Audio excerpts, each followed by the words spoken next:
Hi everyone, today I want to share a really simple, easy to make recipe that you and your family are going to love. It's completely customizable, so whatever you like to eat, you can add to this. So I would love it if you would share really simple recipes that you have in the comments below. Before we get started, I'm Julia, Aaron's behind the camera. We're the Canny Couple, a small homestead family in rural Southwest Virginia that work every single day to be more self-sufficient, merging homesteading frugality, and we would really appreciate it if you'd hit the like button and subscribe to our channel. So today I'm making homemade cheese and cream cheese Danishes. So as you can see here, I've already kind of got started with my prep work, and what the base of these are is actually crescent rolls. So you can get the crescent rolls on sale, you can get your store brand. These are our store brand crescent rolls. You can see I've already laid them out, kind of patted them out. Sometimes they work great, sometimes they're a little messy. It's okay. It's okay if it's messy. They're going to taste amazing. You can ask Aaron. When I first made this recipe, I think everybody thought I was crazy. They were like, I'm not sure if we're going to like this, but it has turned into a family favorite. And for Mother's Day, Father's Day, anything like that, it's almost like expected now that I bring these. So as you can see here, I've already laid it out, kind of flattened it out with my hands, made it sort of into square shapes and cut it into 8 squares. I'm going to do another one here and I'm going to just show you what I did. So we've got it laid out. This one's a little prettier, and we're just going to cut it with a butter knife. And you want to kind of get it as thin as you can. If you want them a little thicker, a little bigger, you can do that. You can make them a little smaller. I found 8's a good number. And you also need to have your oven preheating on 350. We're just going to get them cut. And I don't make these fancy or pretty. They're not going to last that long. No, they'll be eaten very quickly. Nobody cares how pretty these look at all. Nobody cares how pretty these look because they're going to be 8. So I'm going to set these to the side. And as you can see, I've got them on my silicone mats here. So we'll be ready to go. Now we're going to make the filling. And this is what makes it amazing. So in here I have 1 8-ounce packet of cream cheese. I have an egg. I'm going to add about 1/4 of a cup of sugar. That's it. All you need. This is your base. We're just going to mix it, and I let this cream cheese get soft, and it doesn't take much filling for each of these. It takes just a small amount and you're good. Now I do want to try to make this with our homemade cream cheese. I think it would be good, but I can't test that recipe because this is a Mother's Day gift. So it's Mother's Day. This is something I like to make, especially for my mom. She likes a lot. She has liked fruit in the past, and she has said she's liked this dish. So I do like to make it. And it's such an easy dish, so simple to make, and everybody seems to like it. But you're just going to try to get this whipped up really smooth. And if you don't get it fully incorporated, that's okay. But you do want to try to get it as incorporated as you can and really smooth out that cream cheese, or whatever you're using as your base. I would say you could probably use a ricotta, because ricotta and sugar do work well together. Yeah, but this tastes awful good. This one. What do you think my homemade cream cheese will taste like with it? With the sugar. I don't know. I really You like don't the know. homemade cream cheese with the berry? I do.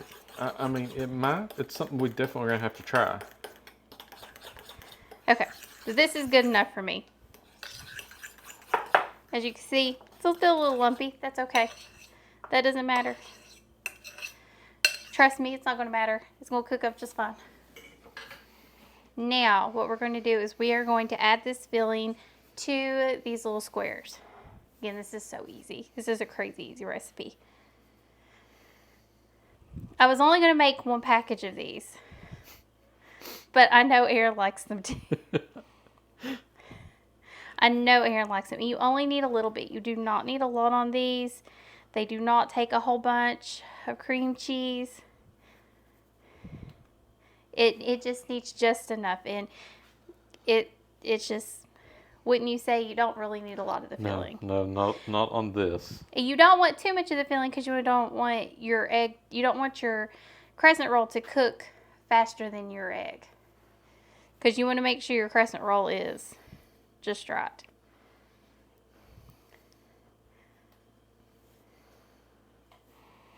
As you can see, I've already whipped this up. It took me like 3 minutes to do the prep work for this. And now we're just going to smooth it over. And you can make these into pretty shapes. I really don't. Smooth it out a little bit. Kind of get it to the edges. You don't have to get all the way to the edge. I like to leave like a little square, kind of like an open face Pop-Tart. Right? That's a good analogy, yes. Make sure there's just enough filling. And then we're going to add the thing that is completely customizable on this. And that is whatever fruit you want. So I actually leave half of these plain.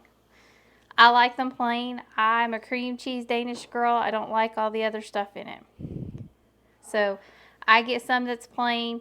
I leave some plain in case somebody in my mom's house likes it plain. But then I add some sort of fruit to it as well. Because a lot of people do like that fruit. I do. Aaron likes the fruit. So what we're going to do is we're going to take, which one is this one? Blackberry jam. And we're just, now do not go overboard here. I have learned, because my husband really likes fruit and berries and blueberries, I've learned that a heavy hand in berries is not a good idea. You only need a little bit. Like the teeniest amount. And it changes it so much.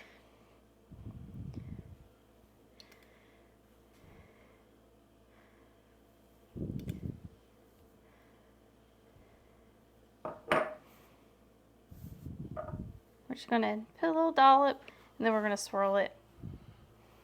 Even when you're making like a frosting, you only need like a tablespoon at most of your berry. You need so little of the berry, it's not even funny. I'm actually going to use this knife here. So I had to dirty up another one. And then you're just going to mix it just enough. And it will make it completely different. And it's almost like a berry cream cheese. Mm-hmm.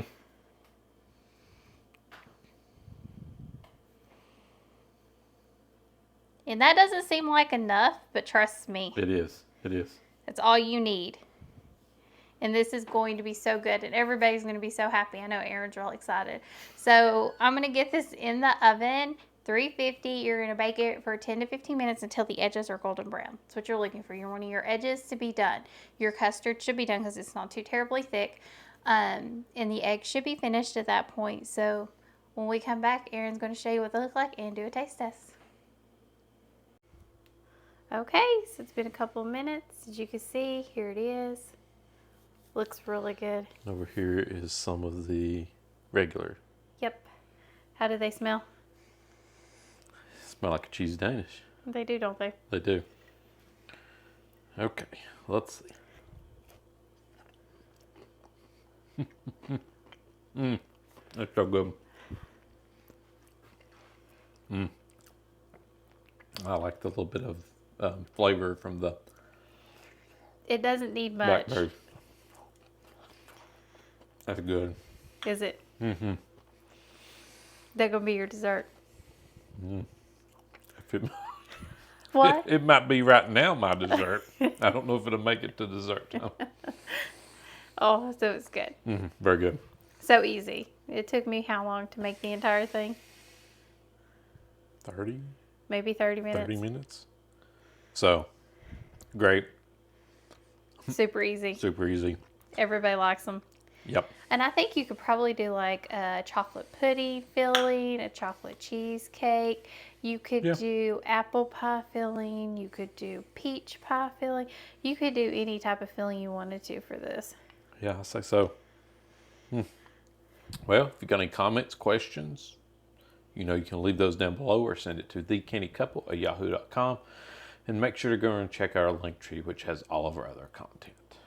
And as always, thank you for joining us on The Canny Couple, where we work hard, live simple, and enjoy life. Have a wonderful day.